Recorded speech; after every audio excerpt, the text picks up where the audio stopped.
Bali na setup ko na nga pala itong amplifier natin guys, itong CK1002L, at yung power supply na gagamitin ko dito is 12 volts, 5 ampere lang muna. Ito yung available ko dito. Tapos sa speaker ay isang piraso lang muna na Pioneer na car speaker, yung Carrosseria. Bali nasa 40 watts lang po ito. Tapos ang ginamit ko sa kanya ay 12 volts. Bali makakakuha po itong amplifier na ito ng at least 50 watts. Ito naman yung kanyang pop-up sounds. Ito naman yung pangalan ng kanyang Bluetooth device, so Woozy Audio lang. Tapos supported nga din pala ito ng Woozy Audio application nila. Pwede kayo dito mag-customize ng mga equalizer.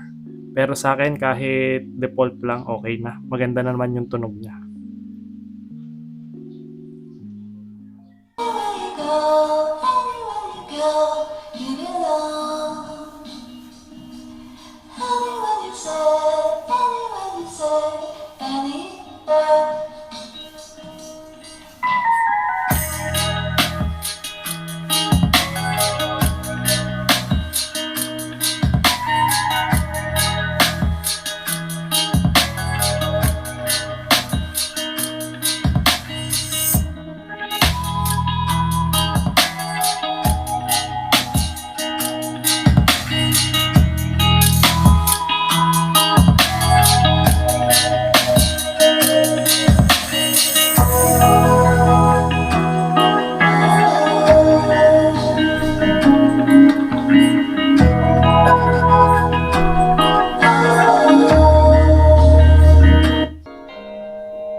So ayun yung sound test natin guys.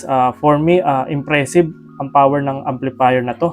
Maliit lang siya pero may sipa talaga. Malakas yung bass niya at medyo bitin pa nga tayo sa power supply. Pero kung 24 volts yung gamit natin, tingin ko may lalabas nito yung full potential na power niya.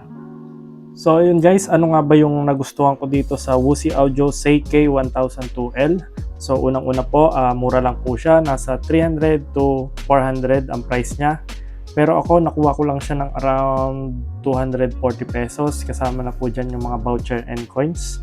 Tapos yung pangalawa, malakas po siya kaya okay na okay to sa akin. Yung pangatlo naman po ay supported siya ng Woozy Audio application. Ibig sabihin po pwede po kayo doon mag-customize na mga equalizer. Siyempre po sa isang product po, kung may pros o nagustuhan tayo ay may cons din po ito. Una-una po sa cons ay wala po siyang auxiliary in. And then wala din po siyang tone control like bass and treble adjustment. Kahit po sa application ay equalizer lang po ang pwede natin sa kanya ma-customize. Pero syempre bago po natin siya bilhin, dapat alam po natin yung mga ganong specs ng amplifier na ito. Kung nagustuhan nyo naman po yung ganitong amplifier ay ilalagay ko na lang po dyan sa description box yung link ng shop na binilang ko para hindi po kayo kung saan order. Para legit din po yung dumating sa inyo.